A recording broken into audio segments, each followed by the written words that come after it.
Good morning, Basic English 2. Today's lesson will be your first note for this term. I will discuss the four remaining topics under traditional literature. These stories are other examples of folk tales which are under traditional literature.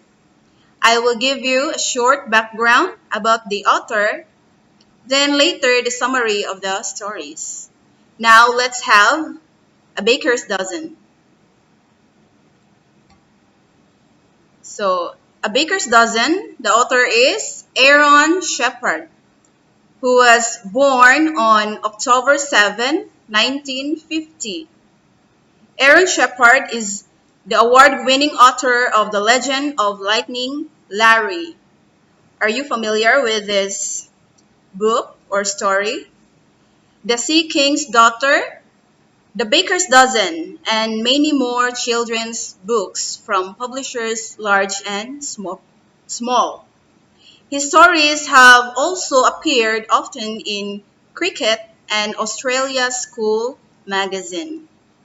Aaron's specialty is retelling folk tales and other traditional literature from around the world.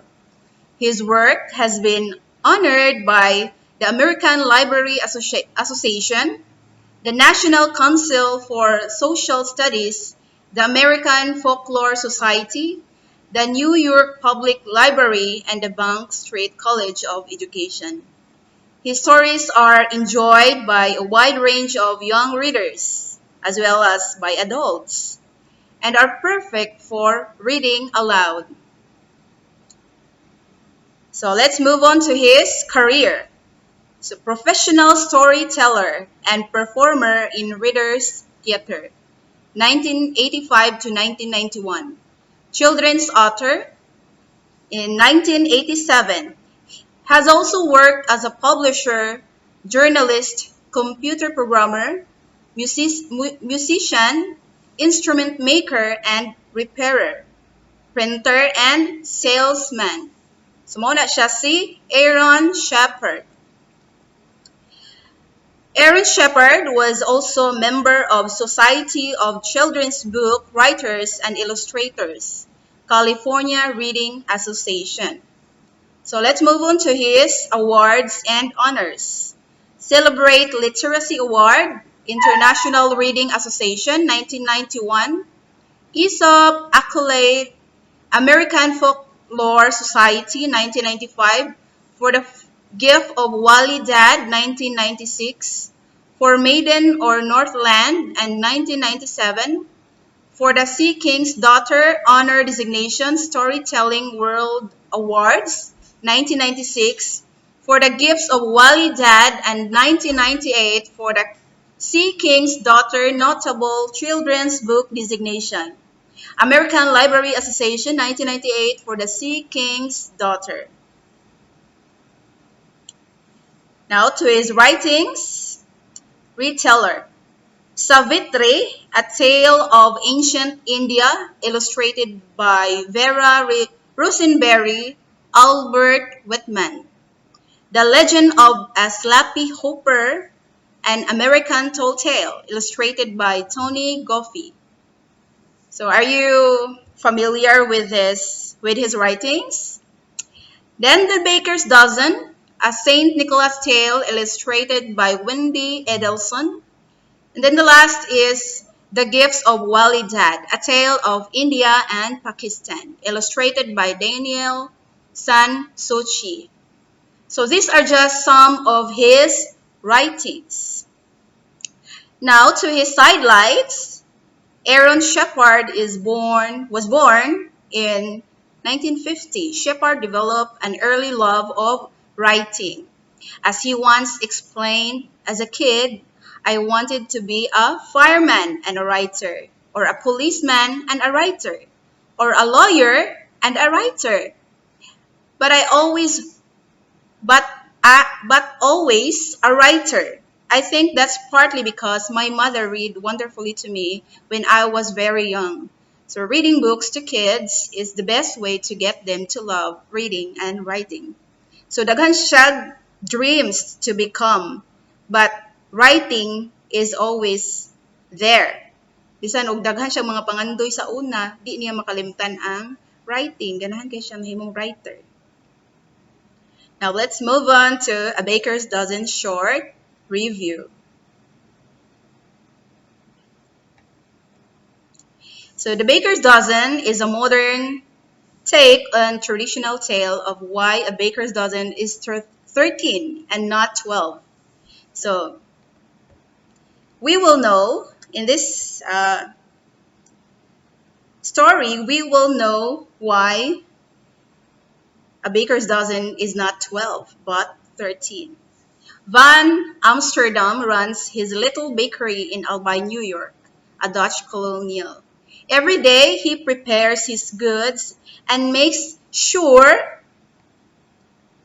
that he weighs out his ingredients perfectly, as he likes to be a very honest man and give nothing less nor nothing more than what his customer are paying for.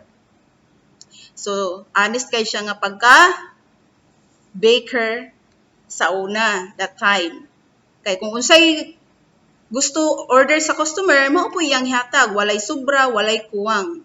In the lead up of St. Nicholas Day, which is celebrated on the 6th December by the Dutch, Van Amsterdam was very busy. Kaya nalagi occasions of busy.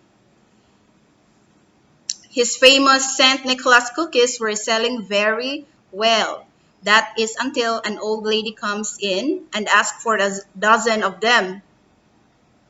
So naikalit og abot, tiguwa nga nipalit sa iyahang cookies. He counts them out 12 cookies, but she insists that a dozen is 13. When Van Amsterdam won't let her have 13 for the price of 12, she leaves, but not before telling him, fall again, mount again, learn to count again. So, wala ni dayon og palit ang tiguwang sa iyahang cookies kay gusto lagi niya nga 13 gyud, di siya ganahag 12. Over the next year, his bread and cakes turn out badly and his customers start to go elsewhere. So, warag nahog nga gitunglo sa tiguwang ang iyahang negosyo. So, nabankrupt siya. Has the old woman put a curse on him? And how can he make his shop successful again? So I've never really given much thought as to why a baker's dozen is 13. But I love this folk tale about why it came to be. So mao di ay nga hangtod karon na-adapt ni nato nga umupalit tag daghan na ginay sobra or naa ginay pakapin. Okay? So now let's move on to the next story. Okay, let's have The Jungle Book by Rudyard Kipling. Rudyard Kipling was an English author famous for an array of works like Just So Stories, If, and The Jungle Book. He received the 1907 Nobel Prize in Literature. So who was Rudyard Kipling? Rudyard Kipling was born in India in 1865 and educated in England, but returned into India in 1882.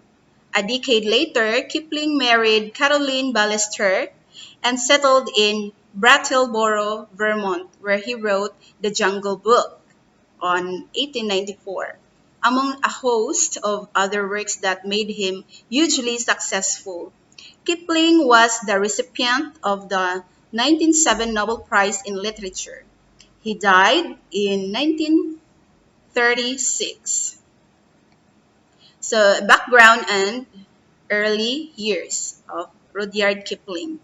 Considered one of the great English writers, Joseph Rudyard Kipling was his complete name, was born on December 30, 1865 in Mumbai, now called Mumbai in India. Now, To his Disney adaptation, let's have Kipling's work entered the realm of mass popular entertainment in the Disney film adaptation of The Jungle Book, a 1967 animated musical loosely based on the original tale.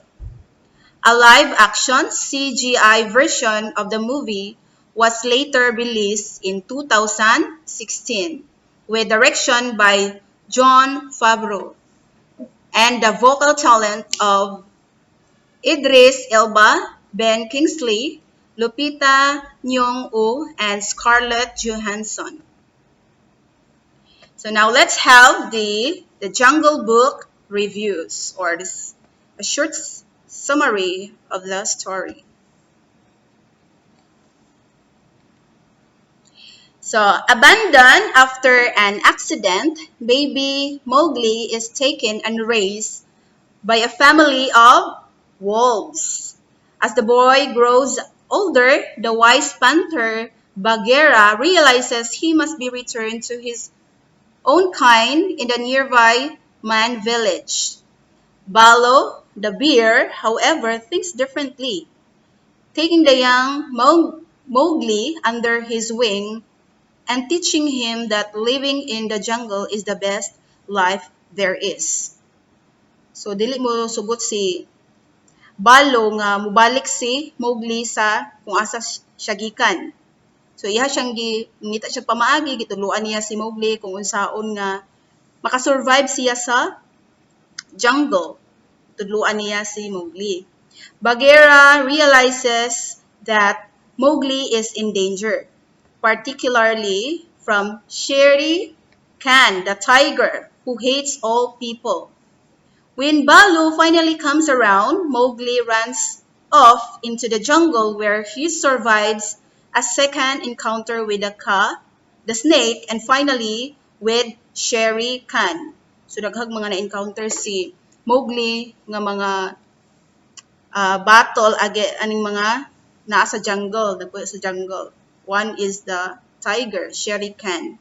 It's the sight of a pretty girl, however, that draws Mowgli to the nearby man village and stay there. So tungod kay nakakita sa dihang nakakita si Mowgli sa usa ka babae, then nakaangay siya, then naka-decide siya nga mupuyo na lang sa nearby man village ug didto nagstay siya og dugay. So that is the summary of the story, The Jungle Book. Now let's move on to the third story, Alibaba and the 40 Thieves by Anton Galland.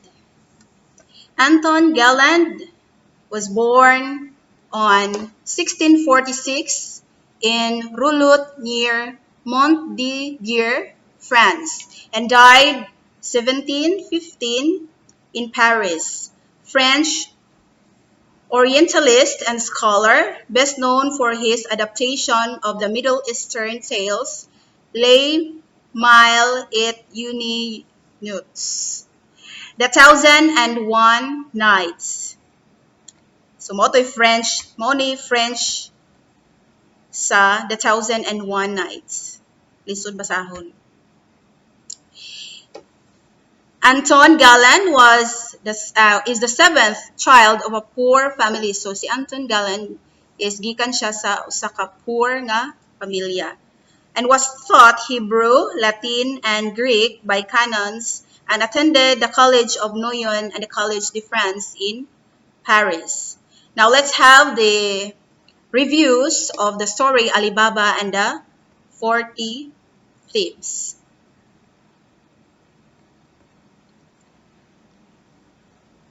So there were once two brothers living in Persia. Their names were Alibaba and Qasim. When their father died, they quickly spent all the money they inherited from him, but Qasim married a fairly wealthy woman. So, and was able to set himself up as a reasonably successful merchant. Alibaba, meanwhile, married a poor woman and made a living by selling firewood, although he was much poorer than Qasim. One day, Alibaba is in the forest gathering wood when he sees some riders coming to a cave. They pronounce the words "Open Sesame," and a doorway opens in the side of the rock. And the men, katong mga thieves, and napo sila captain, whom Alibaba realizes are a group of 40 thieves, go inside. So na-witness ni Alibaba ang mga panghitabo that time nga nangabot ang mga 40 thieves with their captain. Then nakadungog siya nga kung musulti di kag open sesame, maablitong cover sa bato, mura siya cave. So pag sud nila, giobserbahan ra gud sila ni Alibaba. Then, and sure enough, a portal opens up in the cave, and he walks inside to find it full of carpets, silks, and coins. These men are clearly thieves who use the cave to store their treasure that they have stolen. So paglakaw na sa mga thieves, katong daghang mga tao, so niadto si Alibaba, ninaog siya sa kahoy, then iyahang giaduol ang cave. Then nitry po siya sulti og open sesame, mo to nakasud siya og nakita niya ang mga treasure nga gipangtaguan sa mga kawatan didto. Alibaba takes some of the coins from the cave, remembering to utter the magic word, open sesame, so he can escape the cave. And then close sesame, so the portal seals up behind when he's out. So he then takes his donkeys back home laden with the coins he's taken from the cave. So tungod atong mga na-witness niya, nakahigayon siya sa pagpanguha sa mga kinawat rapod sa mga 40 thieves. Then iyang gidala sa ilaha. Then dito, iyang mao na to, istoryahan niya yung asawa, then ilahang gitaguan ang ilang mga nakuha nga mga treasure dito sa nagbuho sila og kuan sa ilang kilid silang balay, nagbuho siya yuta, then and so on. The story goes on. So this is just a summary of the story, and kamo nay mag-igo didto kung unsa pay mga nahitabo didto. So ingana ang flow sa story. Now, let's move on to the next story. So the last story under Folktales is The Alice Adventures in Wonderland by Lewis Carroll. Lewis Carroll, pseudonym of Charles Ludwig Dongson, born on January 27, 1832, in Daresbury, in England, and died on January 14, 1898. So he is an English logician, mathematician, photographer, and novelist, especially remembered for Alice's Adventures in Wonderland in 1865 and its sequel, Through the Looking Glass, 1871, and his poem, The Hunting of the Snark, is nonsense literature or the highest order. So these are some of the notable works of Lewis Carroll: Alice Adventures in Wonderland, The Hunting of the Snark, Sylvie and Bruno, Through the Looking Glass, Useful and Instructive Poetry, The Rectory Umbrella, and the Sylvie and Bruno Concluded. So, origins and publication of Alice Adventures in Wonderland. So, mo ni siya ang origin. On July 4, 1862, Dongson and his friend Robinson Duckworth, Fellow of Trinity, rowed the three children up the Thames from Oxford to Godstow, picnic on the bank, and returned to Christchurch late in the evening. On which occasion, so sa wali na damhaba, wrote Dongson in his diary, I told him the fairy tale of Alice's Adventures Underground, which I undertook to write out for Alice. So much of the story was based on a picnic a couple of weeks earlier when they had all been caught in the rain. For some reason, this inspired Dongson to tell much better a story than usual. Then both Duckworth and Alice noticed the difference. And Alice went so far as to cry when they parted at the door of the deanery. Oh, Mr. Dawson, I wish you would write out Alice's adventures for me. Dawson himself recollected in 1887. So, mo dito'y sinugdanan sa story nga Alice Adventures in Wonderland. So, let's have the summary of the Alice Adventures in Wonderland. So, Alice, the protagonist, must find her way through this strange place called Wonderland.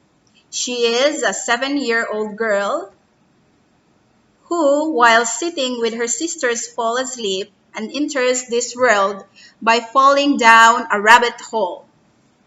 She follows the white rabbit, who leads her on many adventures throughout the book.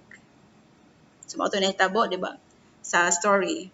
Then, Lewis Carroll's book, Alice in Wonderland, is full of fanciful characters, each one adding a bit of humor and dimension to the story. When Alice falls down the rabbit hole, she encounters various talking animals and an unusual queen. Alice is the protagonist of the story, a little girl who goes on adventure in Wonderland. The first character she meets in the White Rabbit, he reappears throughout the book and acts as Alice's guide. So, which is amusing because he doesn't seem to know even what time it is. The caterpillar is like a very wise man who provides Alice with a way to control her growth. The caterpillar, who is not very friendly, is helpful by advising her to eat from the mushroom if she wants to change her size. The caterpillar teaches Alice how to cope with the difficult situations she encounters in the Wonderland. He knows her how to change size by eating the mushroom and thereby to adapt to her environment when needed. He is smoking a hookah on top of a mushroom. This character, many felt, was representing drug use with a hookah and the magic mushrooms which make her change size. So this was one of the reasons cited for banning the book.